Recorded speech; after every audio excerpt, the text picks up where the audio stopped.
think it's the toughest period I've had this year. I contracted COVID. That's the reality. I've never said this.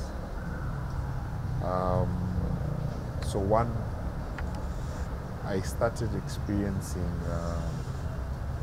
abdominal pains. Then it was on a Saturday, I remember, and started going to the toilet quite frequent. Diarrhea sits in. So Saturday, Sunday, my stomach is, so I'm like, perhaps it's something I ate. Then on Tuesday, I wake up exhausted, feverish, and I couldn't move.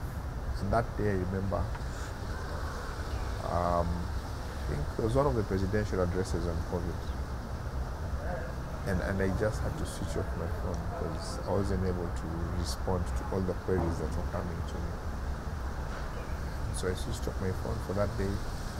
And the following day, so by evening, I'd taken paracetamol, I was feeling okay.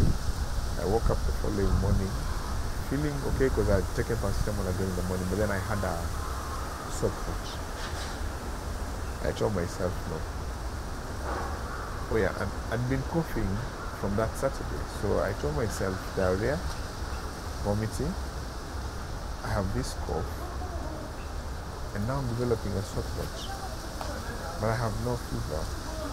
It's gone down because I'm controlling with paracetamol. I must test for COVID because this is most likely COVID. That suspicion, because I understand the disease. And I've read around a lot about the disease to an extent that I knew the symptoms to look out for, the typical symptoms, what you call atypical symptoms, like just fatigue. And of course, I've been very busy, so initially I thought maybe I was too exhausted. So after testing, went for my test on a Wednesday, and I had to fast track it because I was also planning to travel on Thursday because I remember it was supposed to be Eid on that Friday. So I said, before I travel, let me test that I'm sure it's not COVID. So I wake up on Thursday morning at around 5 a.m. and I look at my results and it's COVID. So I think my initial reaction was like, okay, it's COVID, so I'll have to deal with it. So I think I spent the whole Thursday just informing family members, including my wife, who had a very difficult time taking it in. And that Friday, after that is when now I had to make it public because being in this space, I can't just disappear. There are people, there's a responsibility to the office, and so I need to do a lot. So I had to make it public. I made it public. And that was the beginning of now dealing with COVID. So COVID is one disease that you'll experience fevers, chills. Now, the next thing you're not experiencing fevers and chills, and you're extremely exhausted, and you've just woken up. It gets to a point you cannot even pick up your phone to speak. I did because the cough kept persisting, I did my CT scan chest, and it was scary. Scary because it was in my lungs. And 3 weeks before that, I'd sat with a colleague who's a radiologist, and she'd shown me X-rays of like 15 COVID patients. This is a CT scan day 1, and by day 5 or day 3, the lungs are completely obliterated and the patients died. So you can imagine me understanding the disease and seeing that now it is in my lungs, and I don't know how long I'll have this disease. And it was a very difficult moment because then now I start getting difficulties in breathing.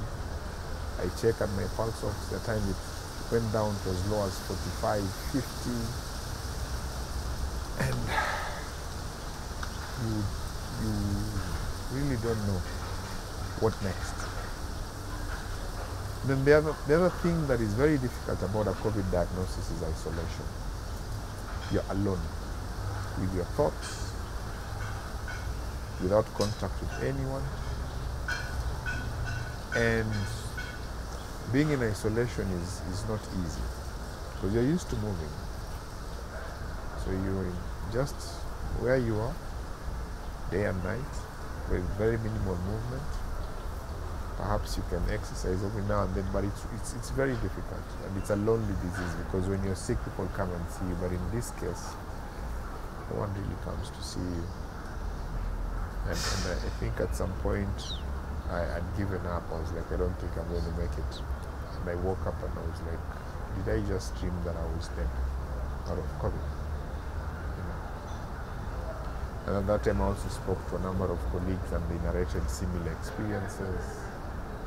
You're having nightmares, you're having difficulties in breathing every now and then.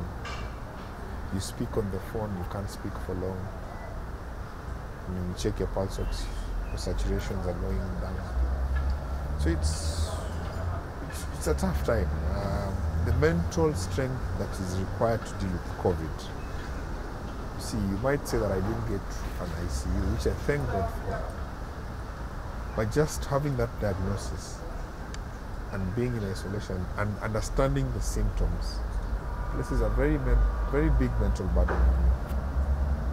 I'm glad I went through counseling after that diagnosis, and it's over me now. Like I'm very much okay because I accepted it's a situation that happened, and yeah, life has to move on, and you have to continue on.